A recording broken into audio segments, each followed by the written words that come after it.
यहाँहरू सबैमा मेरो राधे राधे। अङ्ग्रेजी नववर्ष 2026 प्रारम्भ हुन गइरहेको छ र म हजुरहरूको समक्ष मीन राशि भएका जातकहरूको वार्षिक राशिफल लिएर उपस्थित भएको छु। भिडियोलाई पुरा हेरिदिनुहोला।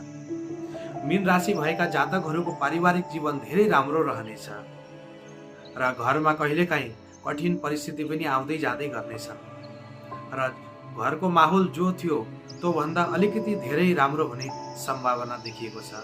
घरमा माङ्गलिक कार्यहरू हुने पनि सङ्केत छ। मीन राशि भएका जातकहरूको 2026मा स्वास्थ्य ठिकठाक नै रहनेछ।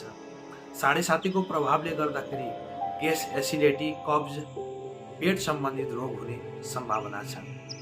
तर सूर्य र मङ्गलको अशुभ प्रभावले गर्दाखेरि कहिलेकाहीँ चोटपटक पनि लाग्न सक्छ, सावधान रहनुहोला। मीन राशि भएका जातकहरूको प्रेम जीवन 2026मा धेरै राम्रो रहनेछ। हजुर सिङ्गल हुनुहुन्छ भने राम्रो साथी प्राप्त गर्नुहुन्छ यो वर्ष र दाम्पत्य जीवन पनि सुखमय रहनेछ। मीन राशि भएका जातकहरूको नोकरीको क्षेत्रमा 2026 धेरै राम्रो परिणाम मिल्नेछ। हजुरको सफलता पनि प्राप्त हुनेछ यो वर्ष। व्यवसायको क्षेत्रमा पनि राम्रो परिणाम मिल्नेछ, तर शत्रुबाट आफूलाई बचाउनु पर्ने हुन्छ।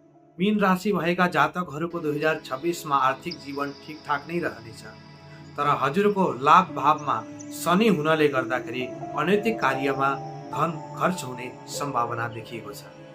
मीन राशि भएका जातकहरूले 2026मा गर्नुपर्ने महाउपाय: वट वृक्षको जरोमा दुधमा चिनी हालेर चढाउनुहोस् र वृद्ध ब्राह्मण गुरुहरूको सेवा गर्नुहोस् र नियमित रूपमा भगवान शङ्करको उपासना पूजा गर्नुहोस्। यसले गर्दाखेरि हजुरको जीवन सफल बन्नेछ। मन परेमा आफ्नो प्रतिक्रिया दिएर यो भिडियोलाई धेरैभन्दा धेरै सेयर गरिदिनु होला। धन्यवाद।